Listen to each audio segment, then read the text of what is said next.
Welcome everyone, this is the Scruton podcast, and in today's episode my distinguished guest will be Sam van Rooy from Belgium, and I would like to introduce him a bit. So he is a member of the Antwerp City Council, a member of the Chamber of Representatives in Belgium, and the author of the book entitled For Freedom, Therefore Against Islamisation. Sam, welcome here in Budapest. Thank you. We are very happy that we can have you here on the Scruton podcast and in the Scruton Cafe.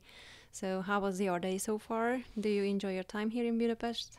Great. It's not my first time here, but I'm very happy to be back because it's a great city and maybe an example for many other cities in Europe, I would say. Thank you for this compliment.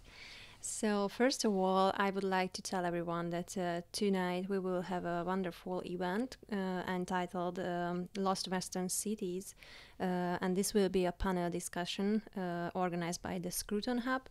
And in this panel discussion, the participants will have a discussion about Western cities influenced by political and social processes focused on various liberal ideological trends, such as the sociological, political, and urbanistic effects on the woke and gender ideologies that have been much talked about in the recent years. And regarding this theme and topic, my first question would be that, in your opinion, in your view, how are these Western cities changing as a result of current political orientation in the Western countries? Yeah, well, that's a very good question. And of course, it's an evolution that unfortunately has been going on for many decades now.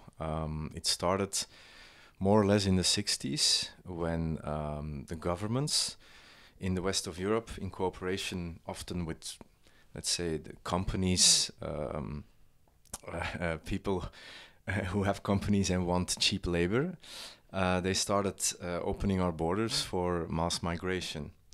So it's a globalist ideology, and since then it has been going on until today. But of course, we also had other flows of other groups of immigrants since then. It was not only for labor. After it became refugees coming to our countries, we had family reunification, migration. So the biggest cause of the problems in all these big cities in the West, including, of course, my own country, Belgium, but well-known examples are Paris, London, Stockholm, Copenhagen, Berlin.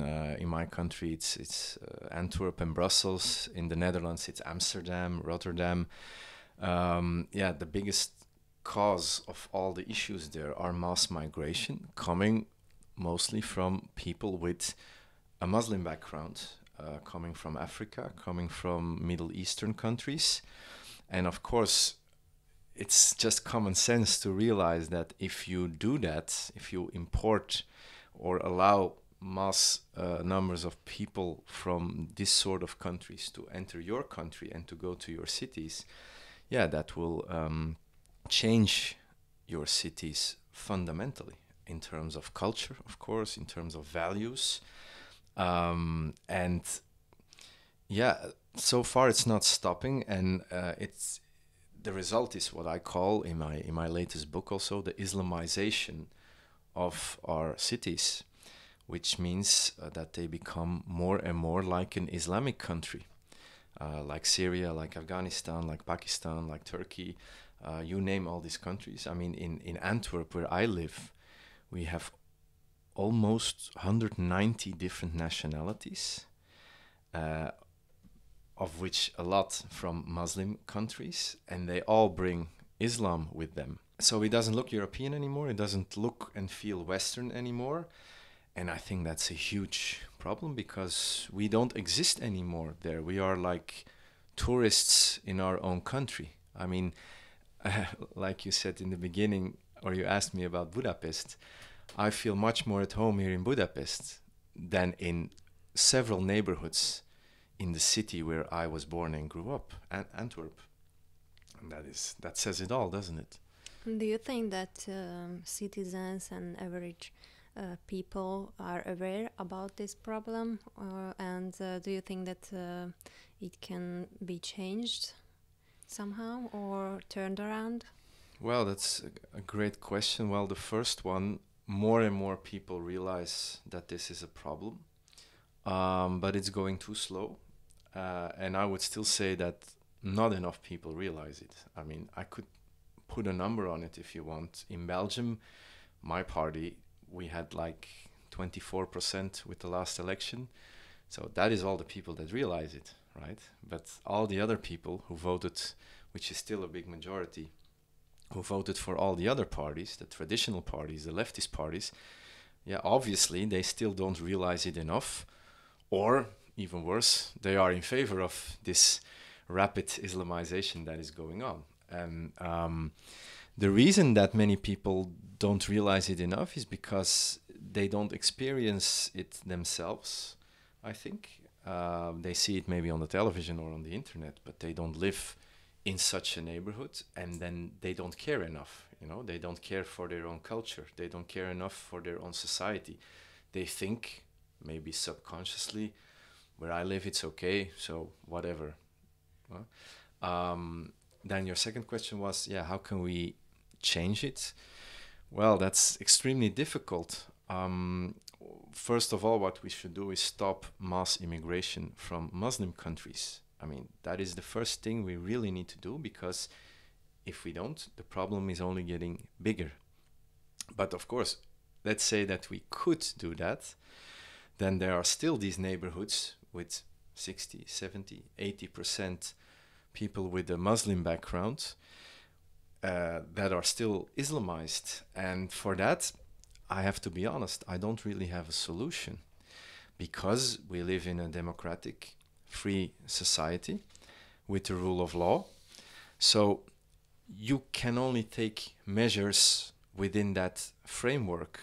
And as long as you are within that framework, what can you do? I mean, most of these people, they don't do anything illegal. They are just experiencing their own culture. They speak their own language. They go to their own mosque and their Quran school. They wear their Islamic clothing. I mean, all the things they do are within all the freedoms that we have. Freedom of religion, freedom of speech. Mm-hmm. So as long as we have that, and we want that, of course. I mean, I'm for freedom of everything. I'm for democracy. But then you cannot solve this problem. So it is a catch-22, or it's a dilemma, actually, what to do. And maybe to conclude in a less pessimistic way, Denmark is trying now to de-Islamize what they call the ghettos that are in several of the Danish cities. So they have like 20 or 30 ghettos that they defined as being too Islamized, and they did that with just the numbers. How big is the number of non-Western immigrants there? How is the crime rate there? How is the unemployment rate there? How many people don't speak the language there? And with these parameters, they defined what they call ghetto neighborhoods. And now they're applying there a set of quite harsh rules, I must say, to try to de-Islamize these neighborhoods. For example, they obligate young Muslim parents to bring their very young infant to a Danish school to really start teaching it the Danish values and the Danish way of life, including the food, so including eating just our meat, not halal, haram. But again, they are just implementing that plan. They call it a ghetto plan. They're implementing that right now, so we don't know if it will work yet. It takes many years.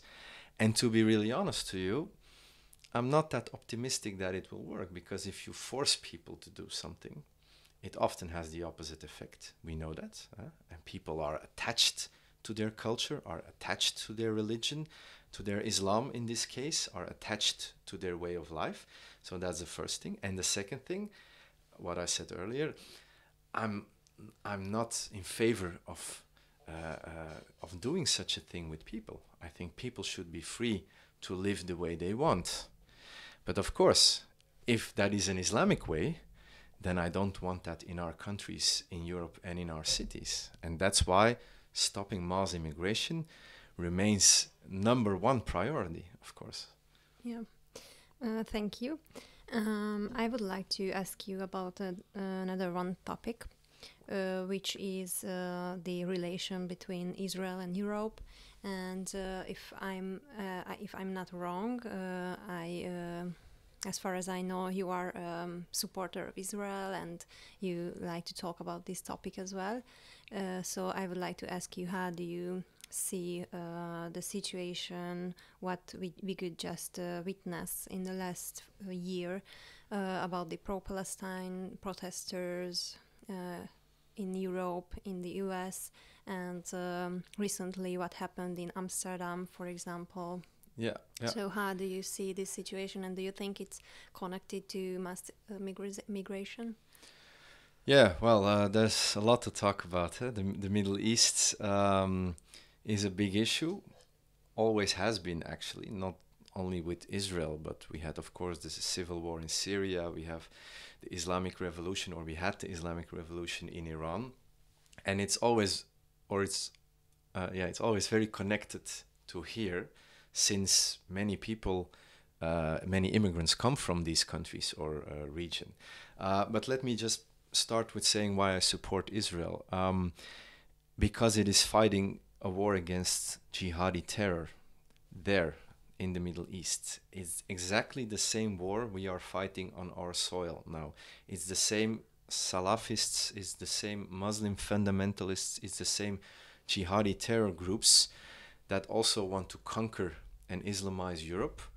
They want to conquer and Islamize Israel. It's exactly the same. I mean, more people should understand that. And it's not so difficult to understand, because these jihadi terrorists, they say that also literally, whether they are from Hamas or Hezbollah or Al-Qaeda or Taliban or Islamic State. You have hundreds of this sort of Islamic terrorist groups all over the world and all over the Middle East and Africa. They all say the same. First we conquer Jerusalem, and then we conquer Rome. After the Jews, we take the Christians. That is how they think. That is what Islam is teaching them. I mean, that doesn't mean every Muslim will become a jihadist. Luckily, we have many people who call themselves Muslim and who are living a normal and moderate life. Of course, these people exist. But the Muslims who take Islamic teachings seriously, from the Quran, from the Hadith, from the Islamic schools of law, of course, they become very radical and they become a jihadist. And Israel, according to the Islamic teachings, can never exist, because they see that territory as Islamic, just like they see also parts of Spain and parts of Austria as Islamic. And so they want to reconquer it. That is in their eyes. That's the way they see it. They want to reconquer it, and if possible, of course, they want then also to conquer the rest of the world, and they want to make a world caliphate. That Sharia law applies to all people of the world. So Israel is fighting that fight. It's fighting for its existence also. I mean, people don't realize that if Israel wouldn't be so smart and so strong, then it would be destroyed. And of course, it has a great impact here, because we have quite substantial Jewish communities in Europe. I mean, in Hungary as well, in Antwerp, where I live, we have a very big Jewish community. And they get attacked as well now by Muslim gangs who are for Hamas or for Hezbollah or whatever. And so we had indeed in Amsterdam some weeks ago a terrible Jew hunt, where several gangs of Muslims started driving around in Amsterdam and attacking Jews. They said that literally, we want to hunt Jews. They did that also. And what worries me even more than that itself is that they also were helped by some taxi drivers with an Islamic background, by some hotel staff with an Islamic background, because of course they choose then for their own people, the Muslims, and they choose for Islam, and they help the Muslim gangs finding Jews and the Israelis who were there to attack them. So it was horrible, and the police were running behind the facts, you know. And then after, we got the same calls in Antwerp. Online, there were calls of Muslims, young Muslims in Antwerp, to do the same as in Amsterdam. Luckily, it didn't happen. The police was faster in Antwerp. We are next, you know, so we should do everything to protect them. And that is also not new. It's also not since 7 October.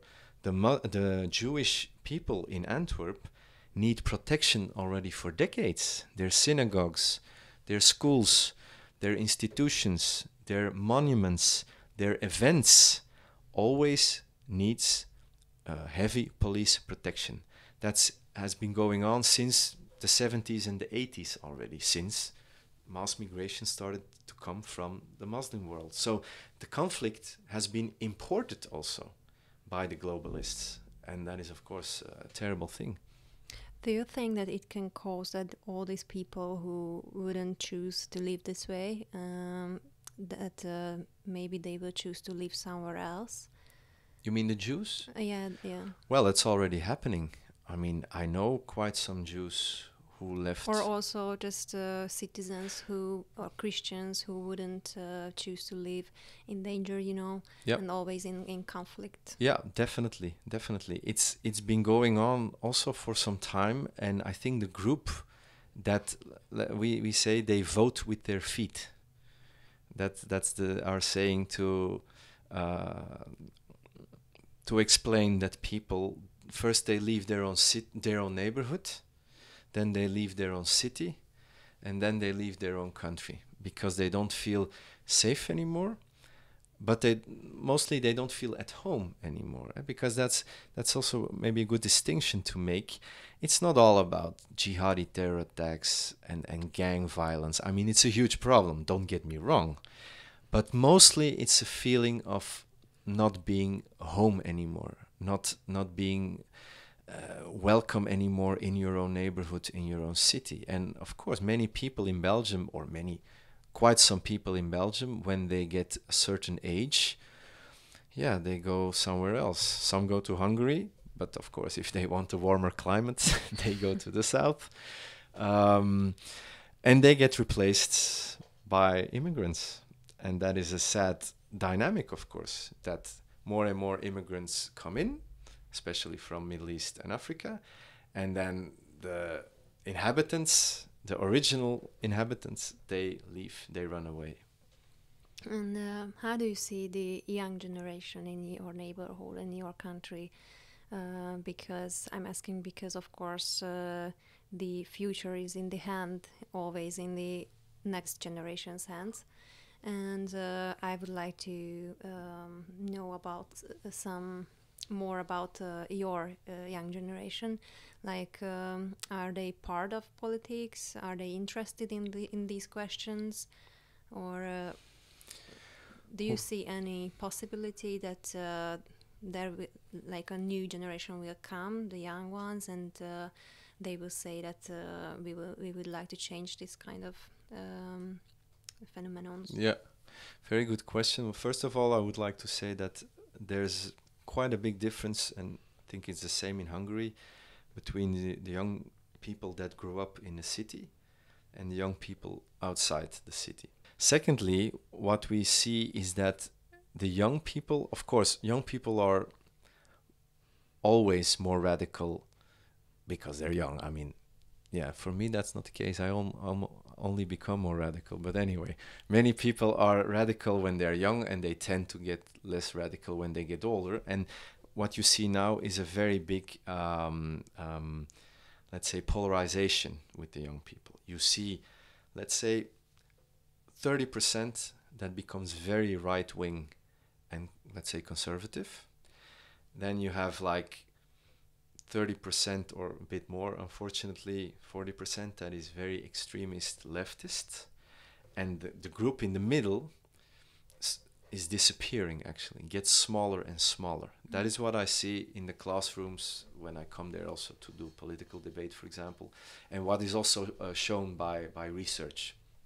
But to come again to the point about yeah, the difference between city and countryside. If I go to a school in the city, in Antwerp, for example, yeah, I see, of course, that majority is or Muslim or is very leftist and woke. I mean, I I cannot uh, get many votes there, let's say.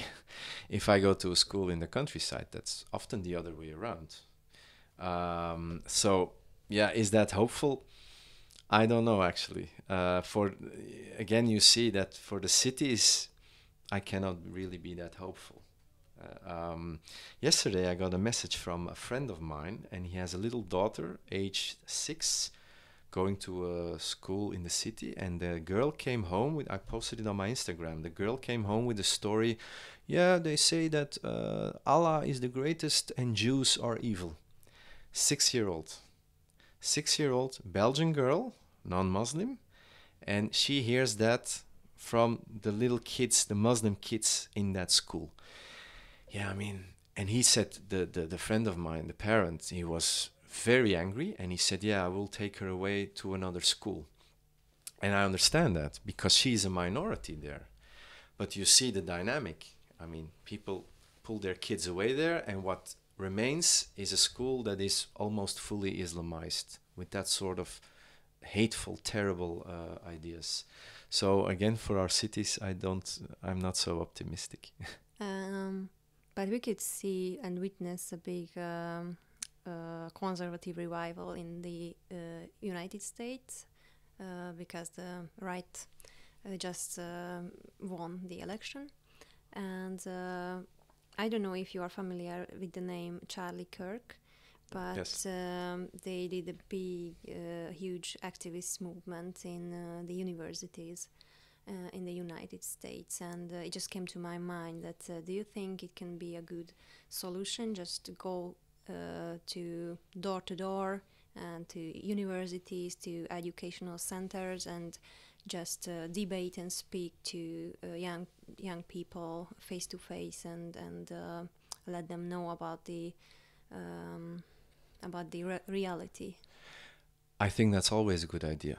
I mean, if it will work in the sense that you convince more and more young people and students, and we will get to a normalization, let's say, of this woke madness and this, yeah, what's it called? I don't know, but I think it's a good idea. And to be honest, I don't know what else to do.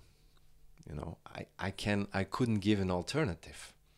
Keep talking, keep debating, be indeed proactive, go to the campuses, go to the schools, and try to debate. And I just hope that you can find reasonable people to talk with, because that is already difficult many times. I mean, I've seen it so many times on the internet, of course, but also I experienced it, that you can have totally different opinions, which in itself you could say is okay, but you should have a common ground to have a reasonable talk or discussion. If that's there, great. And then maybe there can be an evolution in a good sense. But if that's not there and people just start screaming at you or shouting or being hateful, calling you immediately racist, fascist, whatever, yeah, then it's hopeless, of course. And you cannot obligate someone to have a nice talk or a nice discussion with you, right? I mean, that's impossible. I mean, if I start shouting to you now, then maybe you will try 1 or 2 times to calm me down. But if you see it doesn't work, then you say, okay, I'm out of here. Bye. And I never invite you again. And did you experience this personally, like receiving threats or shouting at you or Definitely. I mean, I can imagine that your opinion isn't the most popular one. No, it's maybe not the most popular one. How do you deal with it? Well, I'm not so into playing victim. I don't feel, of course, a victim, and I'm also not a victim. I mean, for a big part, it belongs to being a politician, and also leftist politicians. They also get threats sometimes, and they also get people shouting at them, especially online. You know, I mean, people tend to be very harsh and brutal online. So many politicians experience it, me as well. How do I deal with it? I try to ignore it as much as possible. Sometimes, actually, when I was younger, let's say 5 or 10 years ago, I had the tendency to react and to try to get some sense in the person. But I realized that it almost never works. So now I just, or I ignore it, or I reply with a heart. Just like, okay, I give you some love, That's whatever. the Christian way. Yeah, well, that's the Christian way. And of course, we should be careful not to keep doing that too much, because otherwise we are killed. Yeah. So I'm, in that sense, yeah, I mean, I think Christianity maybe is a bit too soft, if I may say that. But well, people can shout names at me and whatever, but there's also of course the limit is threats. You cannot threaten someone, right? And That's true. And if they do that, sometimes I file a complaint. Sometimes I don't. It depends on the type of threat and what I feel, how I feel about it. Yeah, and maybe this kind of too much of softness in Christianity just led to this point where we are at now. So I'm happy that you mentioned this, because I think I mean we can see these kind of changes in Christianity, in Christian religion and culture in Western countries, that churches are being used not for services anymore, and sometimes they even use them for the Muslim people, Exactly. Muslim gatherings. Yeah. So Well, maybe we need to find our voice again. yeah. Well, first of all, it's what I find a difficult discussion, and I'm not a specialist in Christianity, whether Christianity is too soft in itself, in a sense, or it has been made soft nowadays, by the people who have a saying in it. And that is quite a difficult discussion. I write a small part of that in my book. But honestly, I'm not sure what is. I mean, there are people who are Christian who tell me, no, Sam, Christian in a sense is not a soft religion, but it was made soft by these postmodern leftists. Others say, oh no, it is soft in a sense. Anyway, it's softer than Islam, right? On that we can all agree, I think. And that's why we are rather weak when we have to fight Islam, because Islam is a very, very strong ideology, actually, more an ideology than a religion. That is something we should all realize. And that is the biggest mistake we are making with Islam. We think that it's a religion like Christianity and Judaism, but it is a political, totalitarian ideology that is disguised as a religion, and as some religious sides, of course, also. And you asked me about threats and hateful speech, etc. But what worries me the most is that people with an immigrant background who came to Europe and who are doing great, there are many examples also of that, Think of Ayaan Hirsi Ali coming from Somalia. I don't know if you know her. I mean, they get death threats all the time, in Europe, in the West, by Muslims who are just living here amongst us. The death threats are not just coming from Pakistan or Somalia or Egypt. They're coming from inside our cities, from Muslims, Muslim fundamentalists who were imported decades ago, or whose parents were imported. And that makes me so ashamed as a European and as a Belgian, that we cannot protect ourselves, but we also cannot protect even people who are an enrichment for our society and with an immigrant background. I mean, there are quite many of them too, but they are in exactly the same spot as many of us. They get death threats, and they get afraid. They become afraid. And sometimes they stop with their criticism on Islam, if we come to that point, then you can say that we Islamized already big time, because it means actually that you are almost equally unsafe here to criticize Islam as in the Muslim world. That is the fact. I mean, remember the teacher in France that was decapitated on the street. That is, I mean, people tend to people, yes, shocking is the word, but people tend to forget these things too easily, or find it in a way, it normalizes. The more these things happen, the more normal it becomes, but it shouldn't be that way. Yeah, until it won't happen with someone in your family or in your neighborhood or with yourself. Yeah, exactly. Yeah. That's also a bit of the selfishness of the people. Yeah. I would like to talk about a bit about conservatism. Like, how do you see, what role can conservative values play in future of Western societies, and what are the main, for yourself and in your political life, what is the role of conservatism, and what are the basics, the biggest fundamentals in conservatism? Yeah, unfortunately, I first have to tell you that the word conservatism in Belgium, also in the Netherlands, for example, it is a nasty word for many people.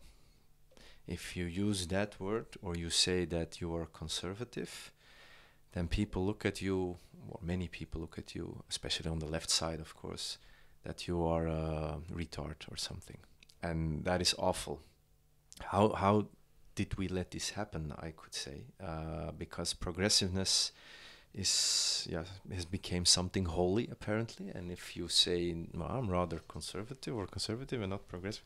Anyway, and yeah, your great organization, Roger Scruton, is of course a very good way to try to make that term and that way of life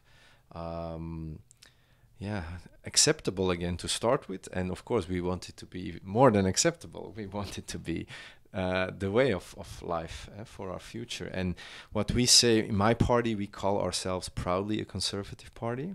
And we always say we are not against progress, not at all. A conservative is not against progress, but we are there to keep and to preserve what is good and what is valuable. And I think we need to stress that constantly, that is what conservatism means. Because especially the young people, but too many people in general, they have psychologically, and that is a term that comes from Sir Roger Scruton, they have become so oikophobic. Our civilization, our culture is bad in any aspect. That is actually how they think, consciously or subconsciously. So yeah, if you think that, and then we say, yeah, we as conservatives, we want to preserve what's good, then they will answer, yeah, but there is nothing good to preserve, which is of course totally retarded, because we have the greatest civilization in the history and on the planet here in Europe. But so there's a big challenge, I think, to first get rid of what Roger Scruton so very greatly described, and I read on the plane coming to Budapest one of his articles about it, about oikophobia, and I adore what he writes about it, but also the way he writes it is English. But to get rid of that is already an extremely difficult task, because it's being taught in the schools, it's being taught by the media, the mainstream media, at least in Belgium. It's the case, and in the Netherlands. I mean, young people, they grow up with the idea that we only did bad things. The Second World War, the Holocaust, colonialism, and we are all racist, in a sense. That is what that is in their head. And we pollute also the climate. we sorry for the words, but we fuck up the climate. That's the thing. And all the other, that's also bizarre that is attached to this thinking. All the other peoples and continents, they are a victim of that, and they are all good, nice peoples and culture. And if they behave bad, then it's also our fault, because we treated them badly. That is in a nutshell how they think. So yeah, how do you, well, actually, I can tell you how, if you change the school system and the history lessons, and you also emphasize the great civilization that we built and all the inventions we did, and I mean, it's not difficult to explain how great we are, right? And you can also, of course, we should mention the things that were bad. I mean, we are not perfect, right? Who is in this world? But then maybe you can make conservatism be hip again, or how do you say that? Hip again, fashionable again. But it's very difficult. Yeah, also because of, I think, social media is not playing the best role there. The system, social media itself, is constructed in a way that distracts people from all the beauty in the world that Roger Scruton describes so vividly and so passionately. You know, I mean, music, art, architecture, nature also. Well, people are totally not in touch with that anymore. And I also look at myself, because politician, I need this social media, and I'm in the parliament working hard, and I'm on social media trying to spread my ideas. So also for me, I mean, it's also the case for myself. So especially for people that are much younger than me, I'm 39 now, it's much worse, because I didn't grow up with social media, but they grew up with it. Yeah. And they get they get in their brains the fast, how do you say that? The dopamines. Yeah. It's addictive. It's addictive. Sorry, that's the word. Yeah. Thank you. It's addictive, and they cannot enjoy a walk in the forest anymore, or reading a book. They're not even capable anymore of doing that, you know, because if you have the fast clicks constantly, and you're swiping every second, how can you concentrate on a book of Roger Scruton? They can't anymore, because it literally deforms the brain of these young people. But again, what is the solution? You cannot forbid it, right? We should not forbid it. So yeah, that's a big task for the future. yeah, and I see now in France they forbid now solutions. in France they forbid now the smartphone in the schools. Maybe that's a good step, that they can use their smartphone as much as they like, but not when they are at school. That is maybe a good step. That there they can focus and concentrate on knowledge, on history, on. And the last question would be a personal question, like what personally motivated you to pursue a career in politics? And if someone is interested to choose this path, then what are you suggesting to them? First of all, I'm an engineer in construction works, so it was not always my passion or my goal to be in politics. I was also an engineer. I was working as an engineer, but then, I think it's somewhere in my blood or something. Also from my parents, who were always very involved in debates, politics, and I just saw what's going wrong in our society, and I think I cannot live with not trying to change this again into a good direction. It's my passion. I get up with it in the morning. I go sleep with this in my head in the night, and every day again I fight for it. And I'm extremely thankful that I can do that in a parliament and in a democratic way, because I'm warning for that in my book, that we will end up in civil war in the west of Europe, which is already happening now in the small forums in the cities, and who wants war, right? Nobody wants war. So that is what in a sense, that is what I try to avoid, that we go and become like Afghanistan or Somalia or Turkey, that we stay European and free Western. That is my goal, and I wouldn't know what to do actually if I would not fight that. I mean, I hope that someday I don't have to fight for that anymore, and then I go back to my engineering profession. But yeah, it's my passion. And to all people who want to change something, I mean, you can do other things than go into politics. You can do something for the Roger Scruton organization like you do. That's also great, you know, or become an online activist, or what you said earlier, go to campuses, go to universities, try to debate there and try to get young people to think broader than they are doing at the moment. But it should be a passion.